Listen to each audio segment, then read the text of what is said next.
Well, war with Venezuela seems inevitable at this point. Even President Trump yesterday admitted that another war is coming soon. He seemed excited about it. Meanwhile, this morning, another Venezuelan boat was just destroyed. Libs of TikTok just posted this, boasting, Trump just smoked another drug boat. Cry harder, Libs.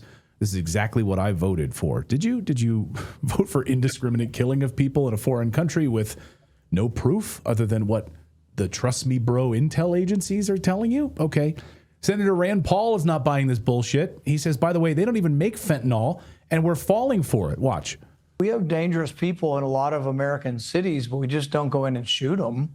I mean, we have trials, they get legal representation, and even on the high seas, it's been that way for generations. If you go off the coast of Miami, the Coast Guard will be stopping boats today, and about 25% of the boats that they stop, that they're suspicious of drugs, there won't be any drugs on board. So 25% of the time the suspicion is wrong, and that's why we don't shoot and just blow up boats off of Miami, but neither should we be blowing them up off the coast of Venezuela.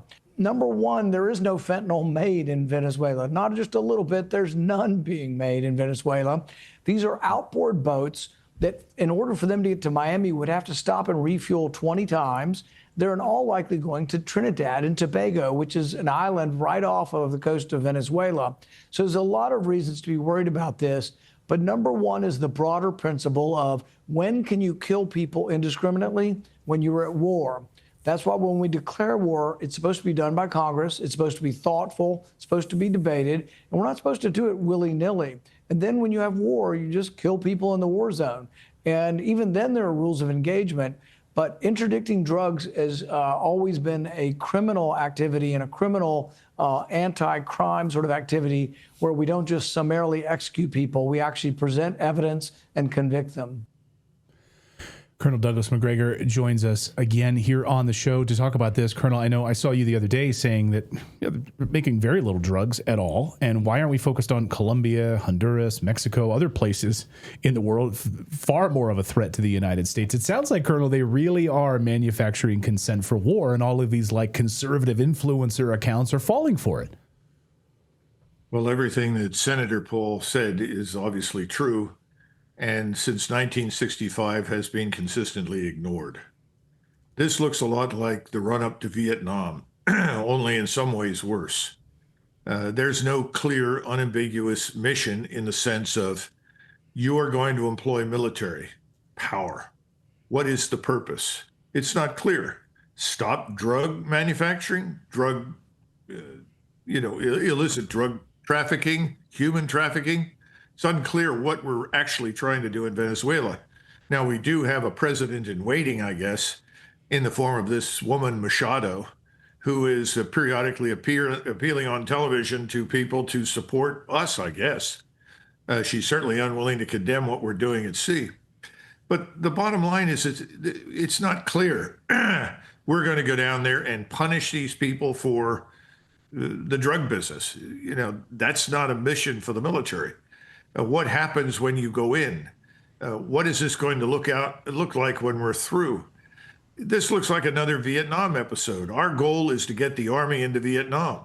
That was the goal in 1965. By the way, that was the goal in 2003 in Iraq. It's to get the army into Iraq. Well, I guess the goal is now to get the U.S. Army into Venezuela. The question is, to do what? The other thing that no one is asking right now is what's the broader impact in the region? Today, President Trump made it sound as though we're going to go to war with Colombia as well.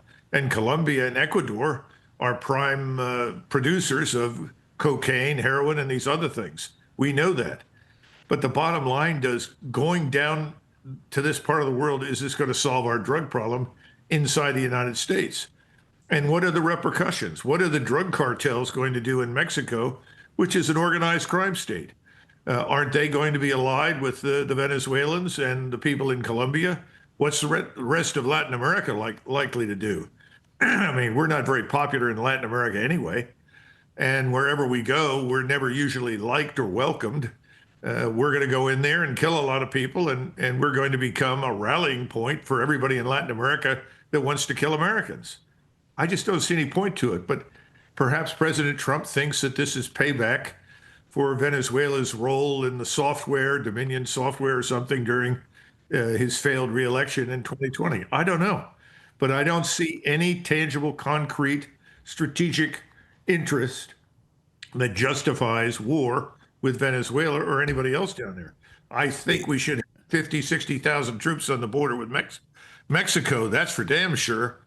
And we should get control of the thing inside the United States. I would have much harsher penalties for drug and human trafficking in the United States. That would help us enormously, but not what we're doing in Venezuela. Yeah, I mean, it seems like, well, this is just my opinion, but it feels like many people are falling for this idea that all of the drugs in the United States are coming from Venezuela, and therefore we need to go there and we need to invade this country, which is just not true at all, when it really is giving cover to all the massive amounts of natural resources that Venezuela has. It's oil and gold and emeralds and everything else that's sitting inside that country that we would love to have our hands on. They see the relationship that Venezuela is making with China. So to me, again, correct me if I'm wrong, but to me, this seems like it's all about their natural resources, and we would love to get our grubby little hands on it. Well, I'm sure you and Natalie listened to President Trump explain to everyone that he had, in fact, received an offer from Maduro in Venezuela.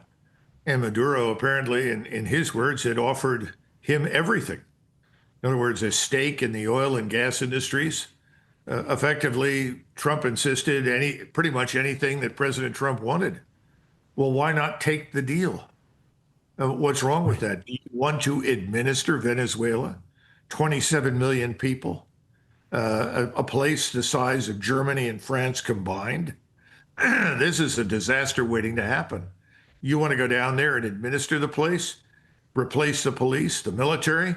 What are you, crazy? This is the dumbest idea since 1965. This makes Iraq look like a cakewalk. You know, I interviewed, Colonel, I'll get you out of here on this. I interviewed Jordan Godreau a few weeks ago here on the show.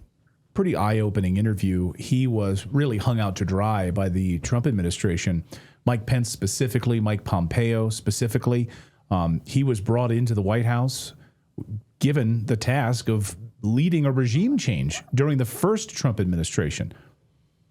The CIA intervened, and many of his men died on the ground in Venezuela when the CIA stepped in and scuttled that project. So you had the Trump administration basically pushing for a regime change during the first Trump administration. CIA stepped in to stop it.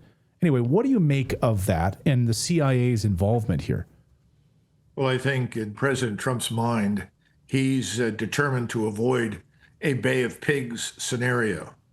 If you go back and look at the operation into Cuba in 1962, 63, the efforts to assassinate Castro and then land these people in the Bay of Pigs, it all failed because the U.S. military power was inadequate and would not engage.